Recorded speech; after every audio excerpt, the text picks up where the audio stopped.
Hey guys, welcome back to the Friday Vlog, where we discuss activity that goes on here with the BuzWeaver channel. That includes things like current events, headlines that are in the news, pop culture, social media, technology, and items of interest that come up during the week that allow us to have a little bit of a dialogue, and of course post in shorts as well as community posts if you guys were wondering. And if you're getting notifications, that's why, at least for all of you here on YouTube. Now, we did say that it was going to be a pretty wild 2024, and oh boy, is it a wild 2024. But I do want to thank all you guys across New Tech as well as everyone here on YouTube for your guys' continued support. We start things off from the New York Post. FBI director questions whether Trump was struck by bullet as ex-Prez team decries conspiracy bull squat. That's right. The head of the FBI made the stunning assertion Wednesday that former President Donald Trump may not have been struck by an actual bullet when a deranged gunman attempted to assassinate him at a political rally, and was instead injured by shrapnel. Now, ladies and gentlemen, if you don't know, if you're new to the channel, what we do here on the BuzWeaver channel is we take the difficult, we take the confusion, we take the tumult, and we break it down into very simple terms, because the establishment and the media and Democrats specifically, intentionally, and willfully create confusion. So here we have misdirection and confusion to place doubt in people's minds as to what actually happened. And it should be very clear what happened, because we have plenty of evidence to suggest that it was, in fact, someone attempting to assassinate Donald Trump with actual bullet rounds and not shrapnel coming from something or around something, not to mention the fact that shrapnel, if it disperses, then it's going to be all over Trump's face, not just right in a center-focused area like a bullet would be. Absolutely ridiculous. FBI Director Christopher Wray told the House Judiciary Committee in a hearing that it was not clear precisely what caused the injury to Trump's ear during the shooting. See, this is what they do. They try to use this sort of framing language to place doubt and uncertainty into people's mind, because that's what they want. They want doubt. They want confusion, because they're the ones who perceive themselves as being in control. They're the ones who will decide. They will tell you what opinions to have. They will tell you how truth works. They will tell you what to believe. With respect to former President Trump, there's some question about whether or not it's a bullet or shrapnel that hit his ear, Wray said in a response to a question from House Judiciary Committee Jim Jordan. That's absolutely ridiculous, because we see the vapor trail. We see the vapor trail from the bullet. I even showed that across like all my social media and here on YouTube. The vapor trail of the bullet is absolutely astounding. Jordan had asked about the 8 shots fired at by the would-be assassin, 20-year-old Thomas Matthew Crooks, and the doomed Pennsylvania rally on July the 13th. We obviously know that Mr. Comprador lost his life. 2 other rally goers were injured, and then the one that hit President Trump. Jordan began after asking, where did all 8 bullets go? Trump's team blasted the astonishing assertion Thursday as conspiracy bull squat. And I couldn't agree more. It's absolutely absurd, because like I said, what they do, what the left does, this is just their MO. This is what they do. They create confusion, they create distraction, they create emotion. They want these knee-jerk reactions, because it doesn't matter whether it's true or not to them. They just need the emotional response, right? They just need that knee-jerk reaction to get an emotional response from people so that it lingers in their minds, right? As we say, for example, at the debate, people aren't going to remember the point-by-point statistics and details. They're going to remember how they felt during the time. And the left are very, very astute at getting reactions, emotional responses that they know people are more readily able to remember and sense.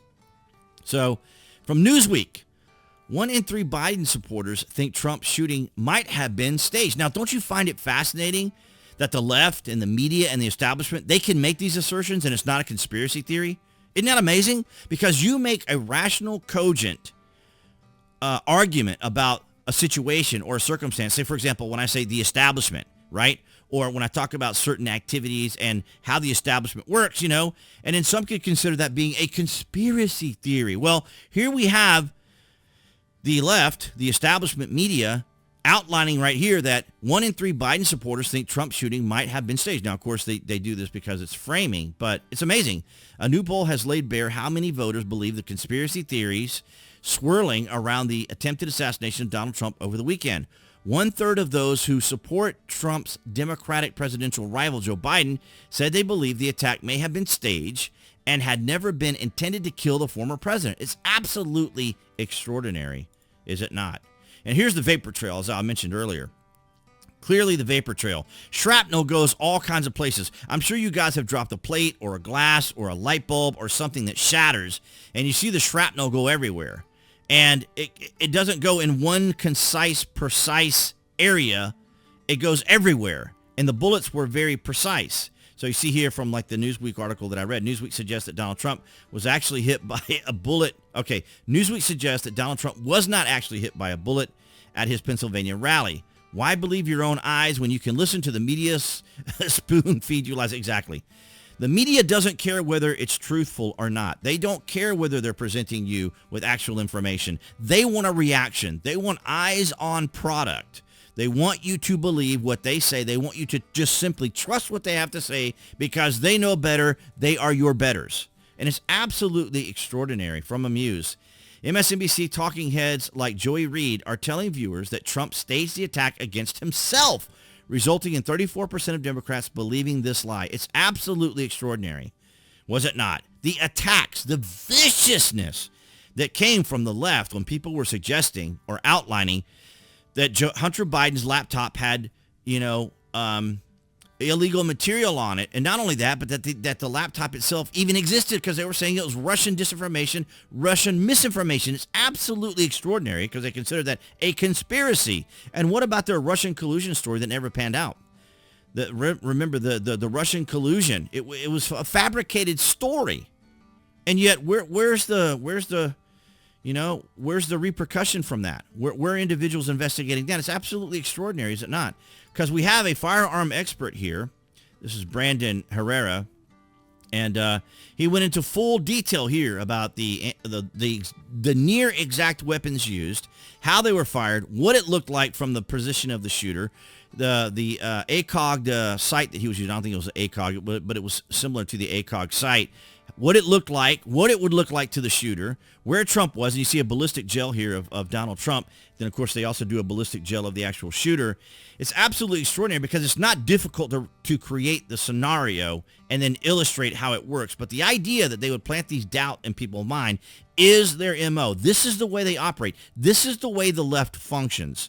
Because if they can't control the truth, if they can't control the narrative, they have to create doubt and uncertainty and confusion, because if they can't definitively outline to people or get people to believe them, even based upon what your own eyes see, they have to make sure that they have some level of control over what you're doing. And of course, they use these people in authority. They use these people in government, right? These authorized voices, just like here on YouTube. When you search for any of this newsworthy content, you're not going to get individual creators on YouTube because we're not authoritative voices, as YouTube likes to say. It's absolutely extraordinary. But that's what I have for you guys this Friday. All right, guys. So that's going to wrap it up for this Friday vlog. Thank you for the likes, the shares, and the comments. And of course, below this video, you can find the various social media links that I belong to, the platforms that I am on, that you can see my daily posts there, as opposed to putting them all in community posts. So I have to make sure that I'm not overcrowding all that for your notifications, of course. And then, of course, below as well, we have the affiliate links for Amazon. So if you are an Amazon Prime member or order frequently from Amazon, by all means, take advantage of those links down below. It does help out the channel. And if you're looking for a VPN, that'll be a virtual private network. Trust Zone is one of my favorites. I've enjoyed them, been using them for years. And of course, all these little things help. But of course, your likes, your shares, and your comments also are a huge help to the channel. And it has been a very wild 2024. And the channel is doing well. We're continuing to grow across all the platforms. Rumble is doing incredibly well. So you guys watching on Rumble, thank you. If you guys are not on Rumble, you might want to consider joining Rumble. And of course, follow me there. It'll be the BuzWeaver channel. You can find that link down below if you need. But yeah, Rumble, wow, doing well. BitChute not doing too terribly bad. Odyssey, yeah, unfortunately, I don't really push Odyssey all that much, but it's there. But I am glad that I'm across all these different platforms. Of course, free speech being one of them. I'm so glad that we're able to speak again also on Twitter. But guys, thank you so very much. Appearing there on the screen, that will be the channel icon. You guys can click on that to subscribe. as well as to select notifications. That way you know when there's content here on the channel. And I'll see all you guys behind the Galaxy phone camera before I lose my voice next week.